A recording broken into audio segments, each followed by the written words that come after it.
നമസ്കാരം. നമ്മൾ വലിയ മന്ത്രങ്ങളൊന്നും ജപിക്കണമെന്നില്ല. സാധാരണയായിട്ട് മഹാവിഷ്ണുവിൻ്റെ ഓം നമോ നാരായണായ ആ മന്ത്രം ജപിച്ചാൽ നമ്മൾ ഓരോ ആധാരങ്ങളെയും, അതായത് നമുക്ക് 7 ചക്രങ്ങളുള്ളത്: മൂലാധാരം, സ്വാധിഷ്ഠാനം, മണിപൂരകം, അനാഘൃതം, വിശുദ്ധി, ആജ്ഞാചക്രം, സഹസ്രാരം.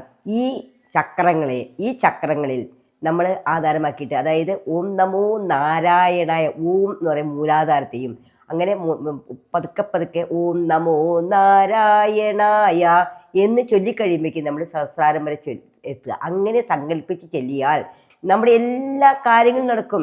ഇപ്പോൾ മക്കൾ പഠിക്കാനായിട്ട് ബുദ്ധിമുട്ടാണോ, മക്കൾക്ക് ജോലി കിട്ടാൻ ബുദ്ധിമുട്ടാണോ, വീട് പണി പൂർത്തിയാവാതിരിക്കുകയാണോ, എന്ത് കാര്യത്തിനും ഓം നമോ നാരായണായ നമ്മൾ ദിവസവും രാവിലെയും വൈകിട്ടും ദിവസവും 108 പ്രാവശ്യം ജപിക്കുകയാണെങ്കിൽ അവരുടെ എല്ലാ കാര്യങ്ങളും നടന്നിരിക്കും.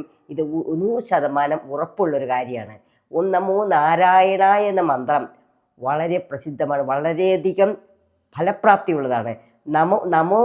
ഓം നമോ നാരായണായ. നമ എന്ന് പറയരുത്, അഷ്ടാക്ഷരിയാണ്. ഓം നമോ നാരായണായ. ഇത്രയും ചൊല്ലിക്കഴിഞ്ഞാൽ തന്നെ വളരെയധികം ഫലപ്രാപ്തിയുണ്ട്. ഇതുപോലെ ധാരാളം ചെറിയ മന്ത്രങ്ങൾ, അതായത് നമുക്ക് സാധാരണക്കാർക്ക് ജപിക്കാൻ പറ്റുന്ന മന്ത്രങ്ങളുണ്ട്. അത് നമ്മൾ ഓരോ കാര്യത്തിനും ജപിച്ചു കഴിഞ്ഞാൽ അതിൻ്റേതായ ഫലങ്ങൾ 100% ഉറപ്പാണ്. Thank you.